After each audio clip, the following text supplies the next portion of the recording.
நவ கிரகங்களை அறிவோம் ஜோதிட யூடியூப் சேனலுக்கு உங்களை அன்போடு வரவேற்கிறேன்.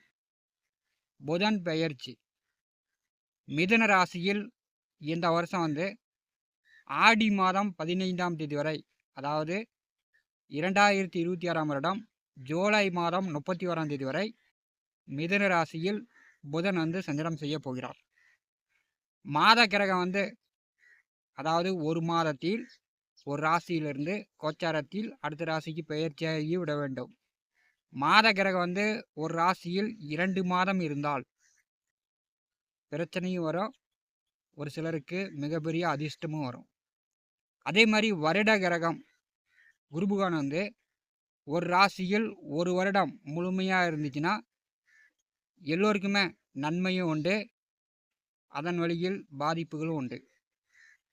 இதன் அடிப்படையில் புதன் பெயர்ச்சியின் மூலம் 12 ராசி அன்பர்களுக்கும் எந்த மாதிரியான பலாபலன்கள் நடக்கும் என்பதை இந்த பதிவில் காணலாம்.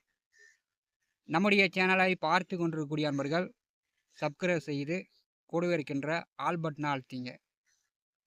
புத பகவானை பற்றி காணலாம். புத்தி, அறிவு, கணக்கு, எழுத்து, தரகு, கமிஷன், சகோதரிகள், பெண் குழந்தைகள், மாமன் உறவு, மனித உடம்பில் தோல்.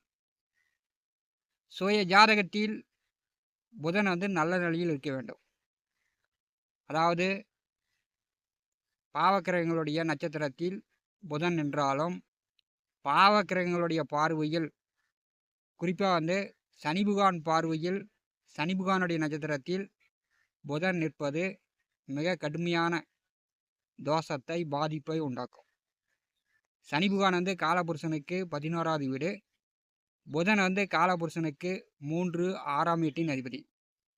இந்த புதனும் சனியும் பார்வையோ சேர்க்கையோ நட்சத்திர பரிவர்த்தனையோ அல்லது ராசி பரிவர்த்தனையில் இருந்தாலும் அந்த ஜாதகனுக்கு காம எண்ணங்கள் கூடுதலாக இருக்கும், கெட்ட எண்ணங்கள் கூடுதலாக இருக்கும், மறைக்கிற விஷயங்கள், அதாவது மறைக்கக்கூடிய எண்ணங்கள் அந்த ஜாதகனுக்கு மேலோங்கி இருக்கும். ஜாதகத்தில் சனி புதன் தொடர்பு இல்லாமல் இருந்தாலே அந்த ஜாதகன் சுய புத்தியோடு நல்ல அறிவோடு வாழ்க்கையில் முன்னேற்றம் அடைவார். 2 தொழில், 2 வேலை, 2 வியாபாரம், 2 சம்பாத்தியம் பெறக்கூடியவர்கள் இந்த காலகட்டம் அடுத்த 2 மாதம் மிக சிறப்பாக இருக்கும். அதே மாதிரி கமிஷன், தரகு, புரோகத்தில் செய்யக்கூடியவர்களுக்கு இந்த காலகட்டம் மிகச்சிறப்பாக இருக்கும். ஆசிரியர், ஜோதிடர்கள், அறிவால் புத்தியால் செயல்படக்கூடியவர்களுக்கு புதன் ஆட்சி பெற்று சஞ்சாரம் செய்யும்போது மிக சிறப்பான நிலை இருக்கும். கோச்சாரத்தில் 3ஆம் அதிபதி, காலபுருஷனுக்கு 3ஆம் அதிபதி ஆட்சி பெற்று செல்லும்போது பார்த்திங்கன்னா பெண்களுக்கு எதிரான குற்றங்களும் இந்த காலகட்டத்தில் கூடுதலாக இருக்கும். கடகராசி அன்பர்களுக்கு புதன் பெயர்ச்சி பலன்கள் காணலாம்.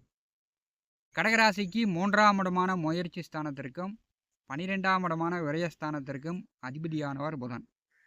அடுத்த 2 மாத காலம் உங்கள் ராசிக்கு 12ஆவது வீட்டிலே ஆட்சி பெற்று மேற்கே அஸ்தமனம், வக்கரம், கிழக்கே உதயம், அஸ்தமனம் என்று சஞ்சாரம் செய்வார்.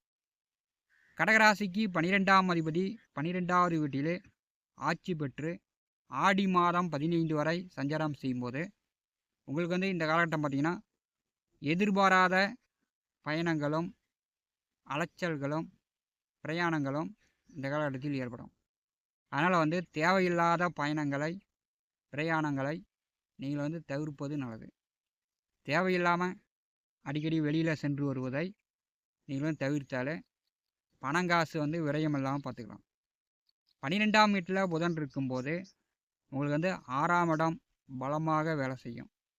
அதனால் பகையாளி, எதிரிகள் தொல்லை கூடுதலாக இருக்கும்.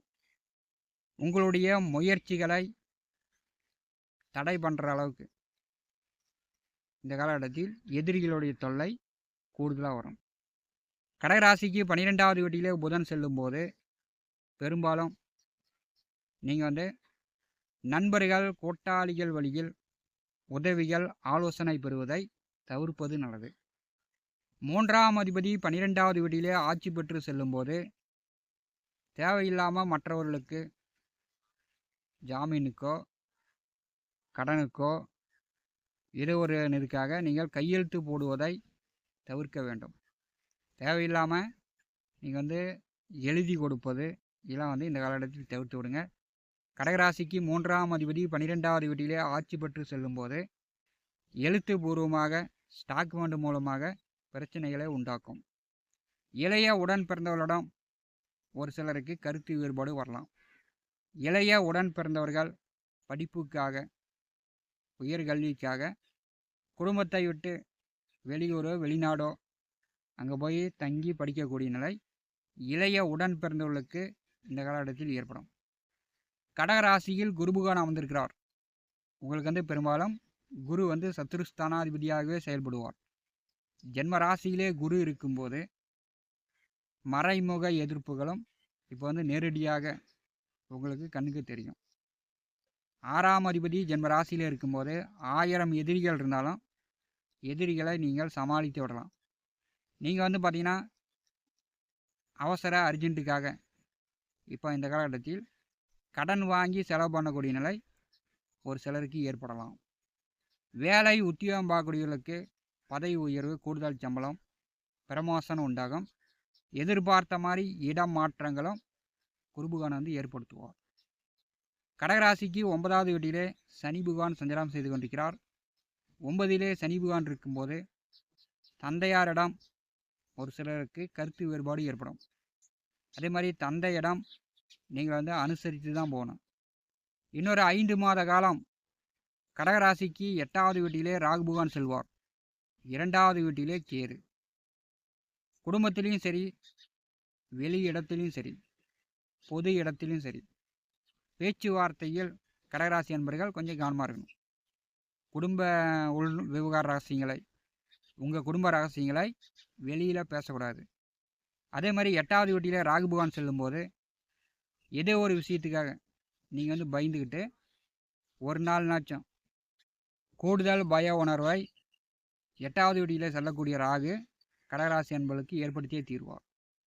புதன் பெயர்ச்சியின் மூலம் கடகராசி என்பளுக்கு தேவையில்லாத பயணங்களும் அதன் மூலம் அலைச்சல்களும் ஏற்படுறதுக்கு வாய்ப்புண்டு. இப்போ இந்த காலகட்டம் உங்களுடைய உடல் ஆரோக்கியத்தில் மிகுந்த அக்கறை கவனம் வேண்டும். தேவையில்லாத பிரயாணங்களையும் பயணங்களையும் நண்பர்களோடு சேர்ந்துக்கிட்டு வெளியில் போகிறத இந்த காலகட்டத்தில் தவிர்த்து விடுங்க. இதனால் உங்கள் பண விரயங்களை நீங்கள் தவிர்க்கலாம். நவ கிரகங்களை அறிவோம் ஜோதிட யூடியூப் சேனலில் தினந்தோறும் ஜோதிட பலன்கள் பதிவிடப்படும். நம்முடைய சேனலை பார்த்து கொண்டிருக்கக்கூடிய அன்பர்கள் சப்ஸ்கிரைப் செய்து கூடவே இருக்கின்ற ஆல் பட்டன் அழுத்திங்க. நன்றி, வணக்கம்.